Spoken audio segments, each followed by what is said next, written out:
Good morning students, मैं मनीषा कुमारी और आप सभी का मेरे यूट्यूब चैनल में बहुत स्वागत है। हम लोग पिछले वीडियो में बैक्टीरिया के बारे में जानकारी प्राप्त की थी। आज हम लोग प्रोटोजोआ जानेंगे। ठीक है, प्रोटोजोआ जो है वो ठीक बैक्टीरिया की तरह ही मुख्य रूप से 4 तरीके का होता है। ठीक है, प्रोटोजोआ ये भी 4 तरह का होता है। पहला है एंट अमीबा, दूसरा है ट्राइपैनोसोमा,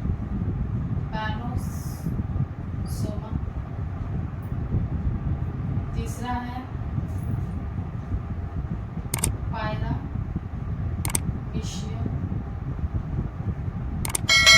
और चौथा है स्पोरोजोआ। ये 4 तरह का है। इसका हिंदी एंट अमीबा को हिंदी में अमीबीय प्रोटोजोआ ही कहते हैं। अच्छा, थोड़ा और छोटा लिखते हैं। अमीबीय प्रोटोजोआ।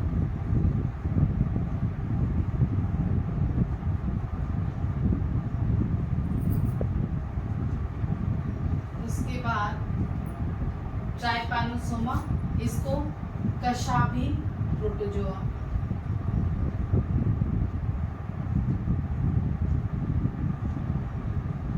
पैरामीशियम को पक्षमाभी प्रोटोजोआ। और लास्ट है हमारा स्पोरोजोआ, जिसको प्लाज्मोडियम प्रोटोजोआ कहते हैं।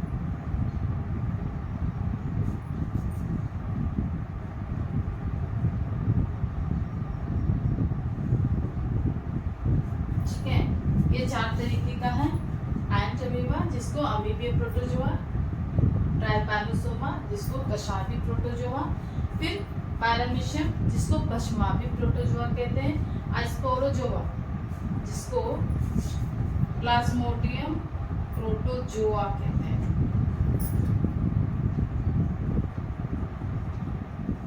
ये है 4 तरीके का।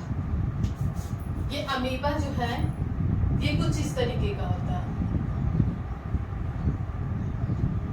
ठीक है, ये कुछ इस तरीके का होता है, लेकिन इसमें भी एक खासियत है। इसकी खास बात ये है कि अमीबा कभी भी एक निश्चित आकृति में नहीं रहता है ना। इसका एक निश्चित आकार नहीं होता है। कोई भी निश्चित आकृति नहीं है, आकार नहीं है, संरचना नहीं है। ये हमेशा अपनी आकृति जो है वो बदलते रहता है। जैसे हम लोग मनुष्य हैं, है ना, हम लोग की आकृति निश्चित है, एकदम सुनिश्चित है। वो कभी भी इधर उधर नहीं होती है। हाथ है तो हाथ, पैर है तो पैर, पूरा ऊपर से नीचे तक की जो आकृति है, ढांचा है, वो निश्चित है। लेकिन ये अमीबा जो है इसका ढांचा निश्चित नहीं होता है। ये अपनी आकृति हमेशा बदलते रहती है। ये इसकी खास बात है। ठीक है, उसके बाद है पक्षमाभी प्रोटोजोआ। ये कुछ इस तरीके का होता है।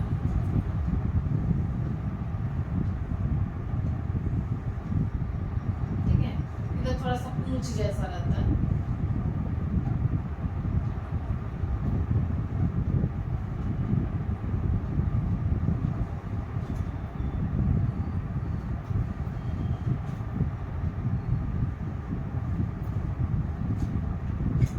इस तरीके का बना रहता है कि कशाभी प्रोटोजोआ। उसके बाद है पक्षमाभी प्रोटोजोआ जिसको पैरामीशियम बोलते हैं।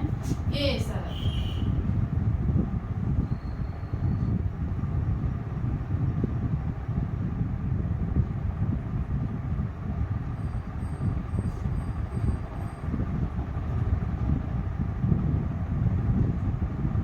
इसका ढांचा इस तरीके का बना रहता है। उसके बाद लास्ट है प्लाज्मोडियम। ये भी पैरामीशियम के जैसा ही है, लेकिन थोड़ा सा डिफरेंट है। पानी की जो बूंद होती है ना, बूंद जो टपकती है, पानी का जो बूंद होता है एकदम वैसे ही दिखता है।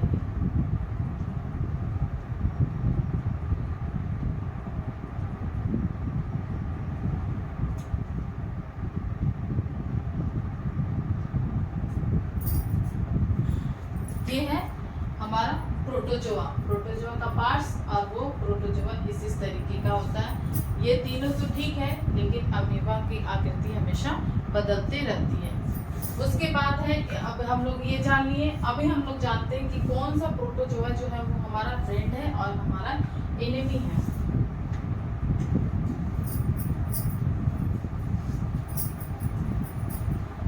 प्रोटोजोआ में जो है होलोट्रिचा, ये प्रोटोजोआ का नाम है होलोट्रिचा और टेट्राचिमेना।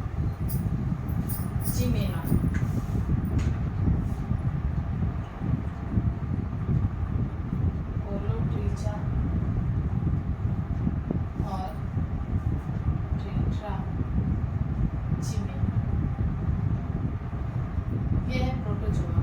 ये दोनों प्रोटोजोआ जो है वो परपोषी होते हैं। जैसे हम लोग मनुष्य हैं, हम लोग परजीवी हैं, परपोषी हैं, ठीक है।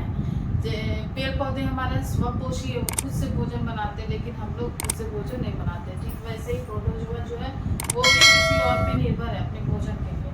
ये बैक्टीरिया के ऊपर निर्भर रहता है, ठीक है। बैक्टीरिया के ऊपर ये चरते हैं, है ना, और चरने के बाद उसकी जो आबादी है, उसकी जो जनसंख्या है, उसको कंट्रोल करते हैं, नियंत्रित करते हैं। ये प्रोटोजोआ वो बैक्टीरिया के ऊपर चलते हैं और उसकी आबादी को कंट्रोल करने का काम करते हैं। उसके अलावा ये प्रोटोजोआ जो है ये अपशिष्ट जल उपचार जो प्रक्रिया होती है उसमें भी भाग लेते हैं, पार्टिसिपेट करते हैं जल को स्वच्छ करने में। और फिर ये जब बैक्टीरिया के ऊपर चलते हैं तो उसको पचाते हैं, और पचाने के बाद कुछ पोषक तत्व ये जारी करते हैं, ये अपने शरीर से निकालते हैं पोषक तत्व को, जिसकी वजह से हमारी जो मिट्टी है वो उसकी उर्वरता शक्ति कायम रहती है, बनी रहती है। तो इस तरीके से ये हमारा हेल्प ही कर रहे हैं, ये प्रोटोजोआ हमारा सहायता कर रहे हैं, इसलिए ये हमारा क्या हो गया, फ्रेंड हो गया। इसके अलावा एक काम और होता है, इसके सहायता से ही खाद्य पदार्थ और जो जहर है उसका प्रभाव की जांच की जाती है। ये प्रोटोजोआ की वजह से ही उन सब चीज़ों का जांच होता है। तो इस तरीके से ये हमारा फ्रेंड है। उसके बाद आपने नाम सुना होगा मलेरिया। मलेरिया ये एक तरीके का बीमारी है, ठीक है, डिजीज है। तो अगर वो प्रोटोजोआ हमें डिजीज दे रहा है तब तो ये हमारा क्या हो गया, एनिमी हो गया, है ना, शत्रु है, ये हमारा दुश्मन है। ये मलेरिया जो है वो अभी बरसात के मौसम में ज़्यादा होता है। क्यों? क्योंकि बारिश के मौसम में बारिश होने की वजह से गड्ढों में पानी जम जाते हैं, कीचड़ हो जाते हैं, और वहाँ से कीट, है ना, कीड़े मकोड़े, मच्छर मक्खी ये सब बहुत पनपते हैं और वो हमारे भोजन में जा कर के बैठते हैं, जिसकी वजह से ये मलेरिया हमारे शरीर में प्रवेश करता है। ये डिजीज हमारे शरीर में होता है। ये एक मच्छर के कारण होता है जिसको मादा एनाफिलीज बोलते हैं। मादा एनाफिलीज ये एक तरीके का मच्छर है, मच्छर का नाम है, जिससे हमें मलेरिया होता है। ये मच्छर वही गंदगी से उठ के आएगा, हमारे शरीर में बैठेगा और गंदगी हमारे शरीर में ले जाते डाल देता है खून चूसने के बहाने, और वो ब्लड पूरे शरीर में चला जाता है, जिसकी वजह से हमारे शरीर में वो ब्लड दूषित हो जाता है और मलेरिया उत्पन्न होता है।